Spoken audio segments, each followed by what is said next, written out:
রানাঘাটে সার্কাস এসেছে গত মাসে, তাই জন্য আমরা দুজন বিকেলবেলা রেডি হয়ে বেরিয়ে গেলাম সার্কাস দেখবো বলে। আমরা বিকেল 5টার শোতে গেছিলাম। আমি আর পূজা বাড়ি থেকে বেরিয়ে টোটো ধরে নিলাম। তারপর আমরা পৌঁছে গেলাম কোটমোড়ে। কোটমোড়টা কতটা চেঞ্জ হয়েছে! আমি এসেছিলাম লাস্ট এখানে ডিসেম্বরে। আমি জানতাম সার্কাস বসেছে শাস্ত্র নদীর মাঠে, তাই আমরা যখন পৌঁছালাম সেখানে দেখলাম না, সেখানে ছেলেপেলে খেলা করছে, সেখানে কেউ নেই, সার্কাস বসেনি। তারপরে ওখানে কাউকে জিজ্ঞেস করে আমরা জানতে পারলাম যে আনোলিয়ার সামনে যেই ময়দানটা রয়েছে সার্কাসটা সেখানে এসেছে। সেই জন্য আমি আর পূজা আবার টোটো ধরে নিলাম। আর আশা করি চিনতে পারছো এই মেয়েটাকে, দুদিন আগে এর বিয়ে হয়েছিল, তো এই ফিরানিতে এসেছে, তাই আমরা গেছিলাম। দেখো আমরা সার্কাসে পৌঁছে গেছি। তো গিয়ে আমরা সবার প্রথমে টিকিট নিয়ে নিলাম।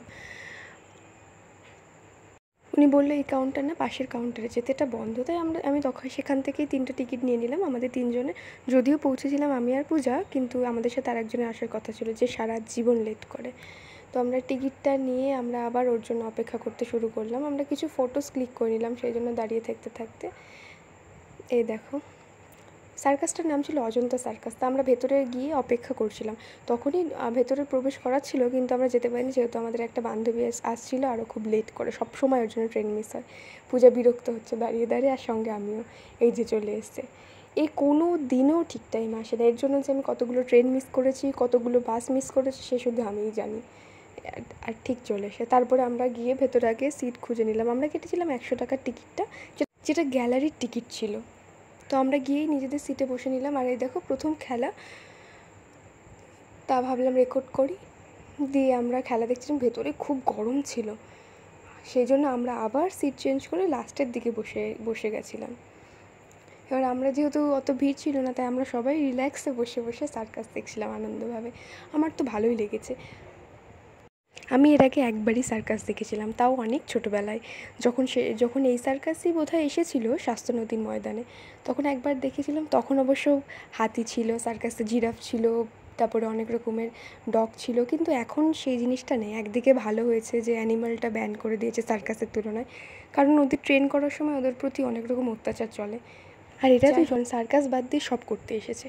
এত গল্প করছিল ওর পার্সোনাল লাইফের ব্যাপারে, দিয়ে আমাদেরকে পাশে যেই আন্টিটা বসেছিল তিনি কন্টিনিউ আমাদেরকে দেখে যাচ্ছে। আর কে জানে কী বেশ একটা বলছিল তার হাজব্যান্ডকে, যে আমরা এত লাউডভাবে গল্প করছিলাম। এত বকছে, এর কথা তার কথা, বলে না 3টে মাথা এক হলে, বিশেষ করে কোনো মেয়ে, তারা গল্পের ঝুড়ি নিয়ে বসে। আমাদের গল্প শেষই হচ্ছিল না। আর এত ইন্টারেস্টিং গল্প যে সবাই যেন সার্কাস বাদ দিয়ে আমাদের কথাই শুনছে। জয়ীর মুখটা দেখলেই বোঝা যাবে জয়ী কতটা ইন্টারেস্টেড পূজার পার্সোনাল লাইফের ব্যাপারে। সব শুনছে। আর আমি মাঝখানে বসে আমি শুধু হেসে যাচ্ছিলাম, আমার এত ভালো লাগছিলো। এটা শুধু আমাদের 3জন বলে না, মানে আমাদের নিজেদের লাইফে এত কিছু চলতে থাকে, আমরা এত ইন্টারেস্ট থাকি নিজেদের লাইফ নিয়ে, আমরা সময়ই পাই না অন্য কারোর ব্যাপারে কথা বলে, তাই আমরা এত কথা বলি।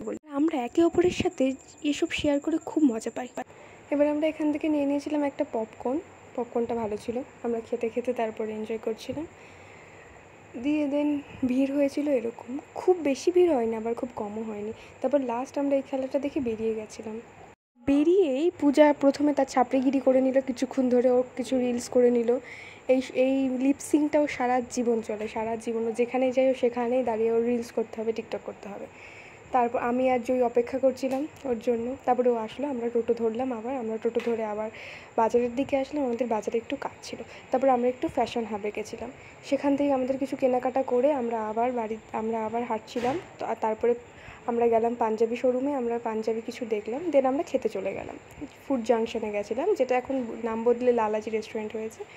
ব্যাস, খাবার আস্তে আস্তে আমরা একটুখানি ভিডিও করলাম, কতগুলো ফটো তুললাম। তারপরে আমাদের খাবার চলে আসলো। আর আজকে ট্রিটটা দিয়েছিল আমাদের নতুন জামাইবাবু। So thank you so much, সকলের পক্ষ থেকেই আমি বলে দিচ্ছি।